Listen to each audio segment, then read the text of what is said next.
عجیب عجیب آدمی ہے یہ کارل، ولی کی طرح کمر توڑ کام کرنے والا، وفادار، محتاط۔ اس کے باوجود اس میں کوئی خاص بات تھی جو کرس کو بے چین کر دیتی تھی۔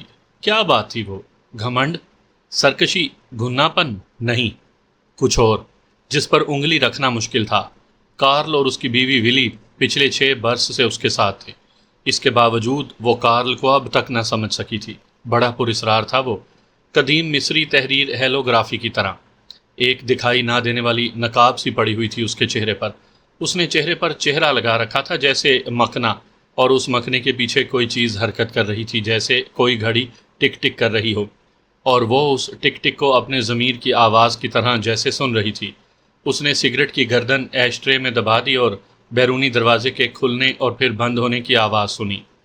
بند ہیں دکانیں، ولی سر ہلا کر بڑبڑائی۔ کرس ناشتے سے فارغ ہو کر اپنے کمرے میں آ گئی اور گاؤن اتار کر اپنا لباس پہن لیا، سویٹر اور اسکرٹ۔ وہ آئینے کے سامنے جا کھڑی ہوئی اس نے اپنے چھوٹے سرخ بالوں کی طرف دیکھا جو بے ترتیب معلوم ہوتے تھے، اپنے چہرے پر موجود ہلکی جھائیوں کو دیکھا اور آنکھیں بھینگی کر کے اپنی زبان نکال دی۔ اے میری پڑوسن حسینہ، میں بات کر سکتی ہوں تمہارے شوہر سے، تمہارے عاشق سے، تمہارے دلال سے؟ او، تمہارا دلال مفلس گھر میں پڑا ہے۔ اچھا۔ اس نے ایک بار پھر اپنے عکس کے سامنے زبان نکال دی اور پھر اداس ہو گئی۔ ہائے کرس، کیا لعنتی زندگی ہے۔ اس نے اپنے نکلی بالوں کا باکس اٹھایا اور گھر سے نکل کر صاف ستھری اور سائے دار سڑک پر آ گئی۔ گھر سے باہر آ کر وہ ایک لمحے کے لیے ٹھہر گئی اور منہ کھول کر صبح کی تازہ ہوا پینے لگی۔ اس نے بائیں طرف دیکھا، گھر کی دیوار سے لگ کر پتھر کی ایک سیڑھی تھی، بہت پرانی، بہت بلند اور عمودی، کھڑی سیڑھی جو بہت نیچے ایم سڑک تک چلی گئی تھی۔ اس سے ذرا آگے کاروں کا باڑا تھا جہاں کبھی ٹیکسیاں رکھی جاتی تھی۔ کھپریلی چھت، قدیم طرز کے برج اور قدیم طرز کی اینٹوں کی دیواریں۔ وہ اس پرانی طرز کی عمارت کو سوچتی نظروں سے دیکھنے لگی۔ مزے کی جگہ ہے، پرسکون۔ لعنت ہے، میں یہاں رہ کیوں نہیں پڑتی؟ وہ عمارت خرید لوں، یہاں گزار دوں زندگی کے دن۔ کہیں کوئی گھنٹا بجنے لگا۔ اس نے گردن گھما کر اس طرف دیکھا۔ جارج ٹاؤن یونیورسٹی کا گھڑیال گجر بجا رہا تھا۔ اس کی اداس آواز دریا کے پانی پر لرز رہی تھی، پھیل رہی تھی اور اس کے تھکے ہوئے دل میں سرایت کر رہی تھی۔ وہ اپنے کام کی طرف چلی، بھوتیا چیستان کی طرف، گھاس اور پھوس سے بنے ہوئے نکلی جھونپڑے کی طرف۔ دھوکہ، زندگی ایک دھوکہ۔ وہ یونیورسٹی کیمپس کے پھاٹک میں داخل ہوئی اور اس کی اداسی اور کنوتیت دور ہو گئی، اور اس نے ٹریلروں کی قطار کی طرف دیکھا تو اس کا اداس دل اور بھی بشاش ہو گیا۔ یہ ٹریلر ڈریسنگ روم تھے جو کیمپس کی جنوبی دیوار سے لگے ایک قطار میں کھڑے تھے، اور 8 بجے فلم کا پہلا شاٹ، اور وہ اپنے آپ میں ہوگی، اور اب وہ پہلے سی ہی تھی، ایکٹریس کرس۔ وہ فلم کے اسکرپٹ پر بحث کرنے لگی۔ برکے، اس واحیات چیز پر ایک نظر تو ڈال لو ذرا، وہ بولی۔ اوہ، تو اسکرپٹ تمہارے پاس ہے؟ واہ، بہت عمدہ، ڈائریکٹر برکے ڈیننگ نے گالی بک کر کہا۔ نت نئی گالیوں کی ایجاد اس کی خصوصیت تھی۔ گالیاں اس کا تکیہ کلام تھی۔ برکے ڈیننگ، پست قامت، گھٹا ہوا جسم، بائیں آنکھ شرارت سے بار بار بند ہوتی ہوئی، اس نے کانپتی انگلیوں سے لیکن بڑی مہارت سے ایک سرجن کی طرح کرس کے اسکرپٹ کی ایک دھجی پھاڑ دی۔ ذرا جگالی کر لوں، وہ بولا۔ وہ کالج کی عمارت کے سامنے والے میدان میں کھڑے تھے اور ایکٹروں نے انہیں گھیر رکھا تھا، اور ان کے چاروں اطراف ایکسٹرا تھے۔ فلیش لائٹیں تھیں، کیمرے تھے، کارندے تھے اور مختلف چیزیں تھیں۔ تھوڑے فاصلے پر یہاں وہاں شوٹنگ دیکھنے والے تماشائی بھی کھڑے تھے۔ ان میں زیادہ تر عیسائیوں کی جماعت، جیروئٹ کے پادری اور نو آموز تھے، اور بہت سے بچے۔ کیمرہ مین نے عاجز آ کر صبح کا اخبار اٹھا لیا، کیونکہ اس نے دیکھ لیا تھا کہ برکے ڈیننگ نے کاغذ کی دھجی منہ میں رکھ کر جگالی شروع کر دی تھی اور مسکرا رہا تھا۔ چنانچہ اب شوٹنگ دیر سے شروع ہوگی۔ واقعی مجھے خوشی ہوئی کہ اسکرپٹ تمہیں دے دیا گیا۔ 50 برس کا برکے بے حد پیارا آدمی تھا۔ انگریزی تو اتنی صاف اور عمدہ بولتا تھا کہ فدا ہو جانے کو جی چاہتا تھا۔ آخر انگلستان کا تھا۔ خوش مزاج، خوش مذاق اور ہسوڑ، مغلظات بکنے میں اپنی مثال آپ، اور شراب کا رسیا۔ جب بھی پیتا بے تحاشا پیتا، بہت کم بہکتا، بلکہ پی کر وہ اور بھی دلچسپ بن جاتا۔ اس وقت بھی اس کے منہ میں صبح کی پی ہوئی شراب کی بو تھی۔ شراب اس کی جان تھی۔ ہاں تو جانمن، اب بتاؤ اس اسکرپٹ میں کیا لفڑا ہے؟ سین یوں تھا کہ کرس طالب علموں کے ایک گروہ کے سامنے تقریر کرتی ہے جو دھرنا دیے ہوئے ہیں۔ کالج کا ڈین انہیں سمجھا رہا ہے کہ کرس دوڑ کر آتی ہے۔ ڈین کو ایک طرف دھکیل دیتی ہے اور چیخ کر لڑکوں سے کہتی ہے، اینٹ سے اینٹ بجا دو۔ بات یہ ہے کہ اس کا کوئی مقصد نہیں ہے، بے معنی ہے سراسر۔ کرس نے کہا۔ بے معنی تو نہیں ہے، صاف ہے بالکل، برکے نے کہا۔ یہ جھوٹ تھا۔ برکے یعنی وہ عمارت کی اینٹ سے اینٹ کیوں بجا دیں؟ کیا ضروری ہے یہ؟ آخر کس لیے؟ تم جرا کر رہی ہو؟ دیوالا پٹوانا چاہتی ہو میرا؟ نہیں، میں صرف پوچھ رہی ہوں، آخر وہ عمارت کی اینٹ سے اینٹ کیوں بجائیں؟ اس لیے کہ وہ ہے اسکرپٹ میں۔ نہیں، یہاں زمین پر۔ لیکن اس کا کوئی مطلب نہیں ہے، پروفیسر ایسا نہ کرے گی۔ کرے گی میری جان، ایسا ہی کرے گی۔ نہیں کرے گی۔ کہو تو ہم کہانی لکھنے والے کو بلا لیں، پیرس میں ہے وہ، روپوش ہے، رنڈی بازی کر رہا ہے۔ اور پھر ایک پتھر پھاڑ گالی جو کہانی لکھنے والے کے رنڈیوں سے عمل کو ظاہر کر رہی تھی۔ یہ عمل ظاہر کرنے والا لفظ برکے کے منہ سے یوں آسانی سے پھسل آیا کہ کرس ہنستے ہنستے بے حال ہو گئی۔ برکے تم بہت پیارے اور ناممکن آدمی ہو۔ ہاں بھائی ہوں، برکے نے یوں کہا جیسے کیسر 3 ممالک کا تاج ٹھکرا رہا ہو۔ تو اب شروع کریں ہم؟ کرس نے سنا نہیں۔ وہ قریب کھڑے ہوئے ایک پادری کی طرف دیکھ رہی تھی، یہ معلوم کرنے کے لیے کہ اس نے برکے کی پتھر پھاڑ گالی سنی تو نہیں تھی۔ پادری کا رنگ گہرا تھا، چہرہ باکسر کا، عمر 40 کے لگ بھگ، آنکھوں میں کوئی خاص بات تھی، اداسی، اضطراب اور قلبی تکلیف۔ اس کے باوجود ان میں ہمدردی تھی، نرم دلی تھی، تسلی تھی، اور وہ کرس کی طرف دیکھ رہا تھا۔ بے شک اس نے گالی سنی تھی، وہ مسکرا رہا تھا۔ اس نے اپنی گھڑی میں وقت دیکھا اور آگے بڑھ گیا۔ میں نے کہا ہم شوٹنگ شروع کر دیں؟ وہ چونک کر برکے کی طرف گھوم گئی۔ ہاں بے شک۔ شکر ہے۔ نہیں ٹھہرو، خدایا اب کیا ہوا؟ اسے اعتراض سین کے اس حصے پر تھا کہ وہ جملہ کہنے کے بعد فوراً بعد وہ عمارت کے دروازے میں سے دوڑ جاتی۔ سین کا یہ نقطہ عروج تھا جو قطعی نقطہ عروج نہیں تھا۔ یہ بالکل بیکار ہے، وہ بولی، ایک دم کنڈم۔ ہاں جانے من کنڈم ہے، برکے نے اس سے اتفاق کیا، لیکن ایڈیٹر مصر ہے کہ یہ سین ہم کریں، چنانچہ کر رہے ہیں، سمجھی؟ نہیں۔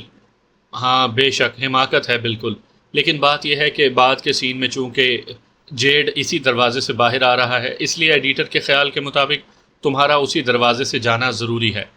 کنڈم ہی نہیں، بوگس ہے بالکل۔ پھر بھی ہمیں کرنا ہے یہ سین۔ اب تم مجھ پر بھروسہ رکھو، جب فلم مکمل ہو جائے گی تو آخر میں اس پر کینچی چلا دوں گا، جگالی کے لیے لذیذ چیز ہوگی۔ کرس ہنسی اور مان گئی۔ برکے نے ایڈیٹر کی طرف دیکھا جو بڑا ہی بد دماغ مشہور تھا اور وقت ضائع کرنے کے حق میں تھا۔ اس وقت وہ کیمرہ مین سے کچھ کہہ رہا تھا۔ کرس نے برکے کی طرف دیکھا جو لائٹیں لگوا رہا تھا، دوسری چیزیں ترتیب سے رکھوا رہا تھا، اور اس کے منہ سے مغلظات کا سیلاب ابل رہا تھا۔ وہ مزدوروں اور کاریگروں کی ماؤں اور بہنوں کی شان میں عجیب و غریب گستاخیاں کر رہا تھا، اور اپنے اس فن کے مظاہرے میں خود اپنے ہی پچھلے تمام ریکارڈ توڑ رہا تھا۔ کرس جانتی تھی کہ شراب نوشی کے دوران جب وہ ایک خاص نقطے پر پہنچ جاتا تھا تو دفعتاً اس کا مزاج ایک دم سے گرم ہو جاتا تھا، اور پھر وہ آپے سے باہر ہو جاتا تھا، اور اگر یہ دورہ اس پر صبح 4 بجے پڑتا تو وہ بڑے لوگوں کو فون کر کے انہیں گالیاں دیتا۔ کرس کو یاد تھا کہ ایک دفعہ ایک فلم کے پریمیئر پر ایک اسٹوڈیو کے مالک نے برکے سے بھری محفل میں کہہ دیا تھا کہ اس کی قمیض کی آستینیں گندی تھیں۔ اتنی سی بات کی سزا برکے نے اسے یہ دی کہ رات کے ٹھیک 3 بجے اسے بیدار کیا اور اسے اطلاع دی کہ وہ بھڑوا ہے اور اس کا باپ رنڈی کا جنا ہے۔ دوسرے دن اسٹوڈیو کے مالک نے غم و غصے کا اظہار کیا تو برکے ایک دم سے بھولا بن گیا اور اعتراف کیا کہ اسے بھول جانے کا مرض ہے۔ کرس مسکرائی۔ اس کے خیال میں برکے شرابی نہیں تھا اور نہ ہی وہ گنڈا تھا، بلکہ وہ اس لیے پیتا تھا کہ اس سے اسی کی توقع کی جا سکتی تھی۔ وہ ڈائریکٹروں کی روایتی زندگی گزار رہا تھا اور بس۔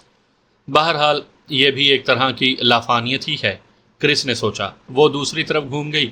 اس کی نظریں اس پادری کو تلاش کر رہی تھی جو اس کی طرف دیکھ کر مسکرایا تھا۔ وہ جا رہا تھا دور، سر جھکائے ہوئے، آہستہ آہستہ، دل شکستہ سا، جیسے ایک کالا بادل بارش کی تلاش میں ہو۔ کرس کو پادری لوگ پسند نہیں تھے، خود اعتماد، خود مختار، خود یقین، بے حس اور خاموش، لیکن یہ پادری۔ تیار؟ کرس برکے پوچھ رہا تھا۔ تیار؟ اچھا بھائی، اب ایک دم خاموش۔ یہ اسسٹنٹ ڈائریکٹر تھا، کیمرہ یہ برکے تھا، سپیڈ، ہاں اب ایکشن۔ کرس ایک دم سے دوڑ کر عمارت کی سیڑھیاں چڑھ گئی اور ایکسٹراؤں نے نعرے لگائے اور تالیاں بجائیں، اور ڈائریکٹر برکے سوچنے لگا کہ کرس کو کیا ہو گیا تھا۔ اس نے بحث کیے بغیر بہت جلد ہتھیار ڈال دیے تھے، یہ اس کی فطرت کے خلاف تھا۔ شام 4 بجے آسمان پر کالے کالے بادل گھیر آئے تو اسسٹنٹ ڈائریکٹر نے شوٹنگ بند کر دی اور اب کرس گھر جا رہی تھی، بے حد تھکی ہوئی، 36 اور او نمبر کی سڑک کے کونے پر اس نے رک کر ایک بزاز کو اس نے اپنا آٹوگراف دیا، جس نے دکان میں سے آواز دے کر اسے روک لیا تھا۔ اب وہ سڑک کے کنارے پر کھڑی ٹریفک کے گزر جانے کی منتظر تھی کہ سڑک عبور کر سکے۔ اس نے یوں ہی سڑک کے اس پار دیکھا جہاں ایک کیتھولک گرجا تھا، جس کا پورا عملہ پادریوں پر مشتمل تھا۔ کہتے ہیں کہ جان ایف کینیڈی نے جیکولن سے اسی گرجے گھر میں شادی کی تھی۔ ہوگا بھائی۔ وہ سڑک عبور کر کے او اسٹریٹ میں پہنچ گئی اور ایک اسکول کے قریب سے گزری۔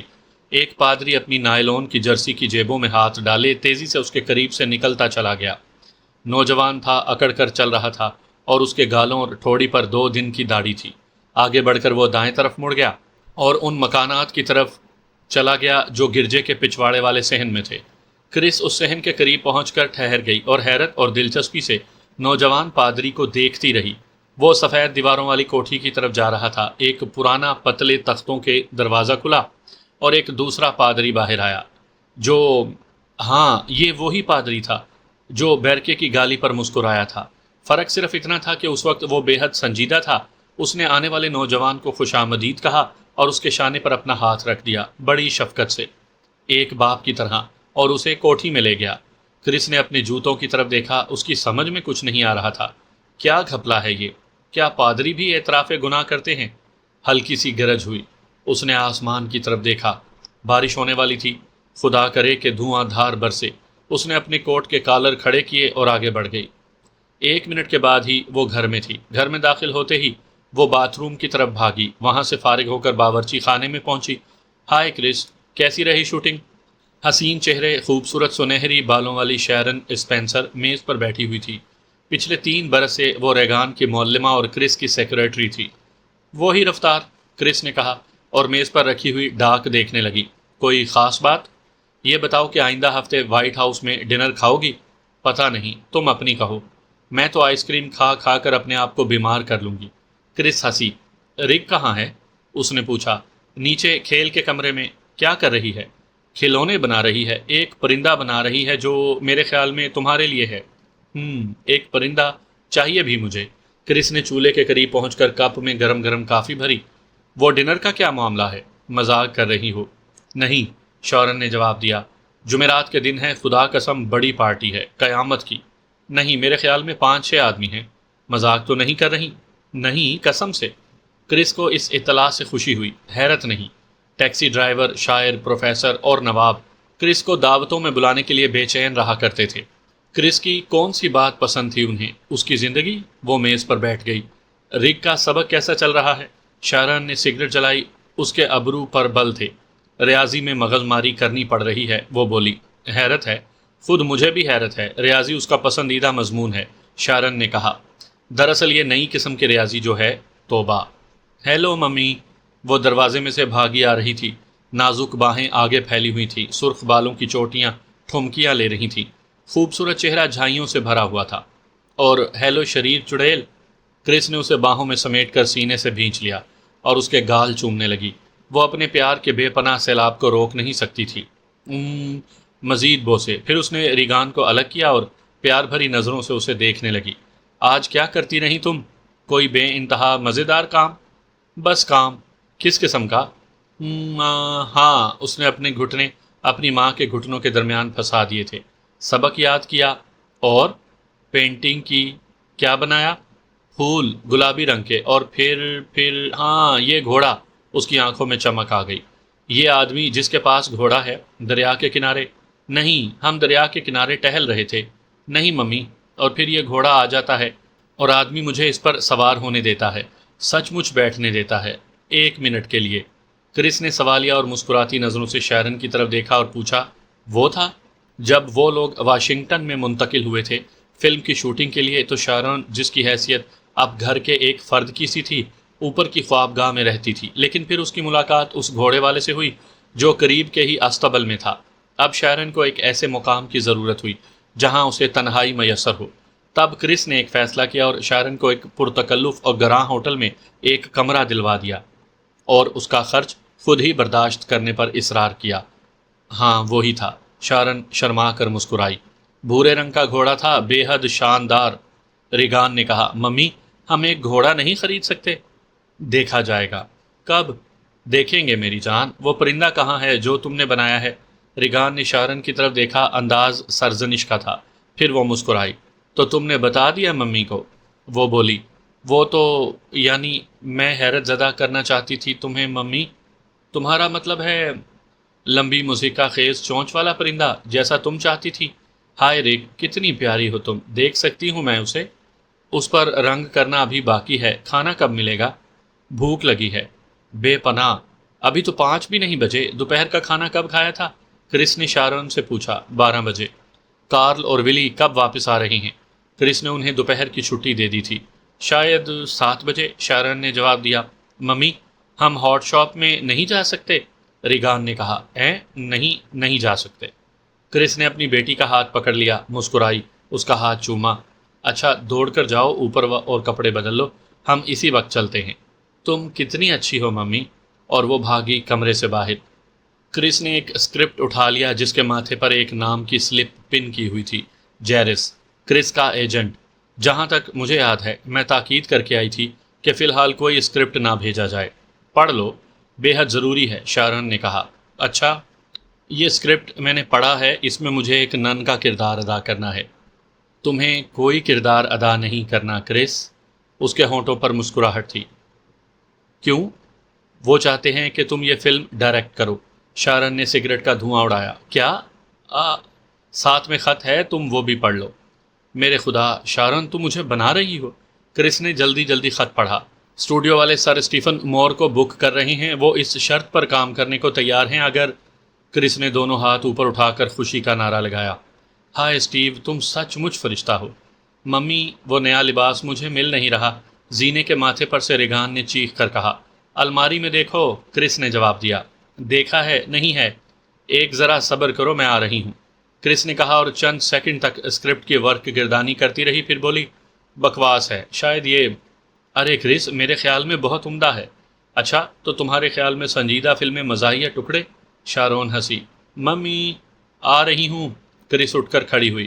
شارون، گھوڑے والے کے ساتھ ملاقات کا وقت طے ہے۔ ہاں، تو پھر تم جاؤ، اس ڈاک سے ہم کل صبح نپٹ لیں گے۔ شارون اٹھی۔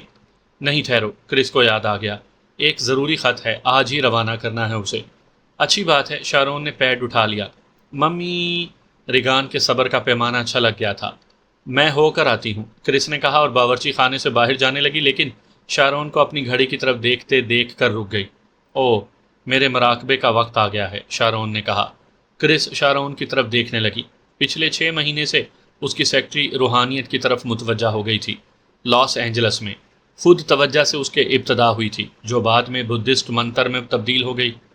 پھر گھر میں لوبان کی خوشبو اور ایک مخصوص قسم کے میوزک کی آواز گونجنے لگے گی۔ شارون، کیا واقعی تمہیں یقین ہے کہ اس سے تمہیں کچھ فائدہ ہوگا؟ کرس نے پوچھا۔ کم سے کم روحانی سکون تو ملتا ہے، شارون نے کہا۔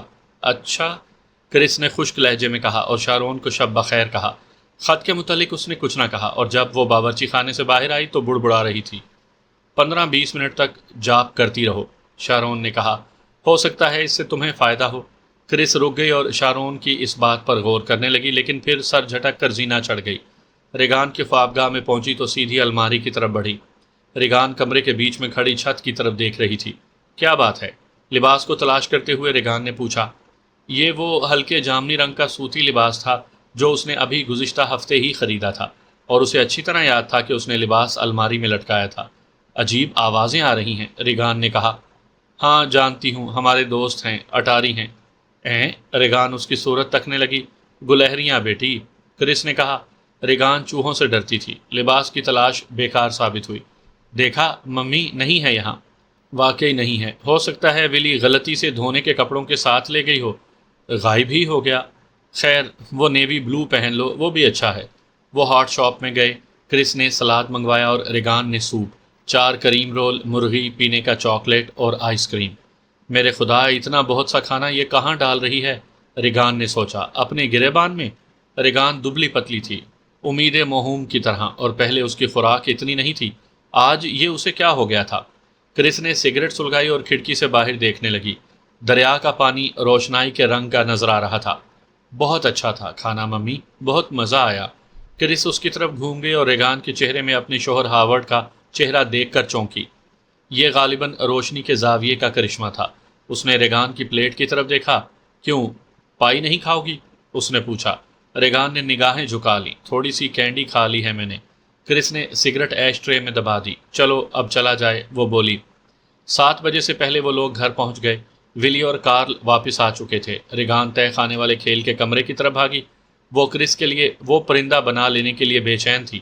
کرس اسکرپٹ لانے کے لیے باورچی خانے میں پہنچی۔ ولی کافی بنا رہی تھی اور دنیا جہاں سے بیزار اور روٹھی ہوئی معلوم ہوتی تھی۔ ہیلو ولی، کیسی رہی فلم؟ اس نے پوچھا۔ ولی بیٹل کی فلم دیکھنا چاہتی تھی لیکن کارل اسے موزارٹ کے میوزک کے فلم میں گھسیٹ لے گیا۔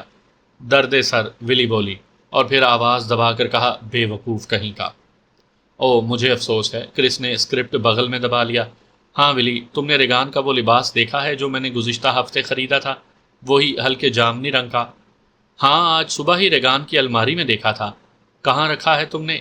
وہیں تو ہے۔ کہیں تم دھونے کے کپڑوں کے ساتھ غلطی سے اسے بھی تو نہیں اٹھا کر لے گئی؟ وہیں ہے، دھونے کے کپڑوں کے ساتھ۔ نہیں، الماری میں نہیں ہے، میں نے وہیں تلاش کیا اسے۔ ولی کوئی جواب دینا چاہتی تھی لیکن پھر ہونٹ بھینچ کر کافی کی کیتلی کی طرف متوجہ ہو گئی۔ کارل اندر آیا اور گلاس اٹھا کر نل کی طرف چلا۔ شام بخیر مدام، وہ بولا۔ چوہے دان لگا دیے کارل؟ کرس نے پوچھا۔ چوہے نہیں ہیں۔ چوہے دان لگائے یا نہیں؟ لگا دیے، لیکن اٹاری بالکل صاف ہے، چاندنی کی طرح۔ فلم کیسی تھی؟ غضبناک۔ اس کی پشت اس کے چہرے کی طرح غیر جذباتی بلکہ ٹھوس تھی۔ کرس جانے لگی اور پھر یہ سوچ کر پلٹی کہ ایک اور کوشش کرنی چاہیے اس پتھر کو ہلانے کی۔ چوہے دان حاصل کرنے میں کوئی مشکل تو پیش نہیں ہوئی کارل؟ کوئی مشکل نہیں۔ صبح 6 بجے بھی، رات بھر بازار کھلا رہتا ہے۔ میرے خدا، کیا پتھر آدمی ہے۔